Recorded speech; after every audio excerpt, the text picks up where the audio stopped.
بسم اللہ الرحمن الرحیم۔ نور کو جنت سے کیوں نکالا گیا؟ نور جتنا اب خوبصورت ہے اس سے کئی زیادہ گنا خوبصورت تھا۔ نور کی خوبصورتی پہ سبھی پرندے فدا تھے، لیکن ان سب خوبیوں کے باوجود نور سے ایسی کون سی خطا ہو گئی تھی جس کی وجہ سے اللہ تبارک و تعالیٰ نے نور کو جنت سے نکال دیا۔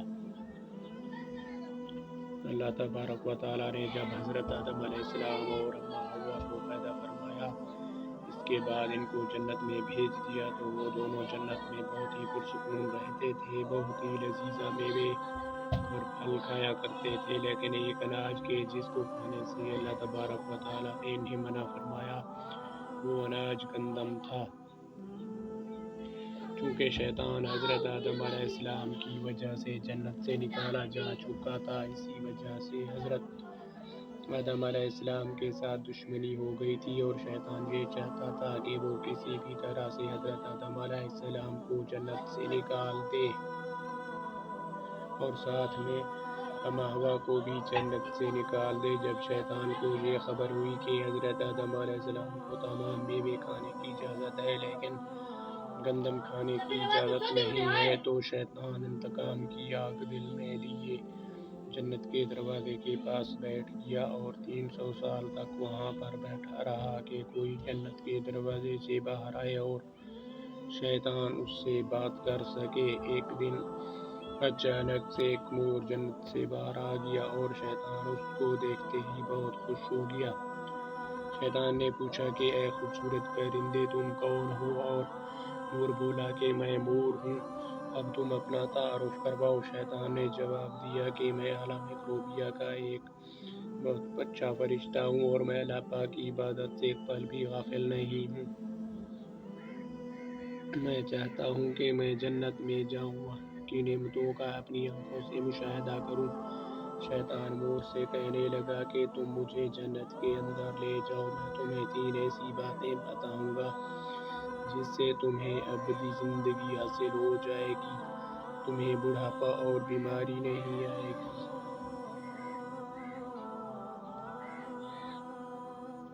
اور تم ہمیشہ ہمیشہ جنت میں خوش و خرم بھی رہو گے۔ شیطان کی یہ باتیں سن کر لالچ میں آ کر مور نے کہا کہ مجھ میں تو اتنی طاقت نہیں ہے کہ میں تمہیں جنت کے اندر لے جاؤں، لیکن ایک سانپ جو کہ میرا بہت اچھا دوست ہے وہ شاید تمہاری مدد کر سکے۔ یہ کہہ کر مور سانپ کے پاس آیا، اس کو ساری بات بتائی۔ سانپ بھی شیطان کی باتوں سے بہت خوش ہو گیا، پھر شیطان کو اپنے منہ میں چھپا کے جنت میں داخل ہو گیا۔ اور یوں شیطان اپنی چال میں کامیاب ہو گیا۔ جنت کے تمام نگہبانوں کو یہ معلوم تھا کہ شیطان یہ چال چل رہا ہے اور جنت میں داخل ہو چکا ہے۔ فرشتے شیطان کو جنت سے نکالنے لگے۔ تبھی اللہ پاک کا حکم ہوا کہ اس کو ابھی تک جنت میں ہی رہنے دیا جائے، اور فرشتے اللہ تبارک و تعالیٰ کے حکم سے رک گئے۔ شاید یہ حضرت آدم علیہ السلام کا امتحان تھا۔ شیطان حضرت آدم علیہ السلام کے پاس اور اماں حوا کے پاس جا کر اپنی محبت کا اظہار کرنے لگا۔ وہ دونوں ہی شیطان کو نہ پہچان سکے، کیونکہ ماضی کے مقابلے میں شیطان کی شکل تبدیل ہو چکی تھی۔ شیطان کہنے لگا کہ میں چاہتا ہوں کہ آپ دونوں ہمیشہ جنت میں اسی طرح زندگی گزاریں، ہمیشہ خوش و خرم رہیں۔ حضرت آدم علیہ السلام اس کی بات بہت غور سے سننے لگے۔ شیطان نے کہا اگر آپ میری بات مان جائیں تو آپ کو جنت کی اور بھی تمام سہولتیں ملیں گی۔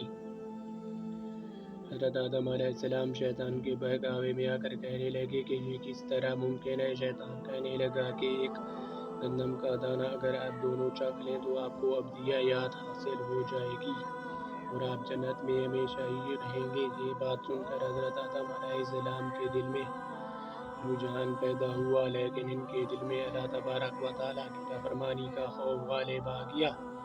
جبکہ اماں حوا شیطان کی باتوں میں آ گئی، جس پر اماں حوا نے حضرت آدم علیہ السلام کو راضی کر لیا، اور پھر اس کے بعد ان دونوں نے گندم کے دانے کو چکھ لیا۔ جیسے ہی گندم کا دانہ ان کے اندر گیا تو دونوں کے سطر ظاہر ہو گئے، اور اس کے بعد وہ دونوں اپنے اپنے سطر چھپانے لگے اور خوف خدا سے کانپ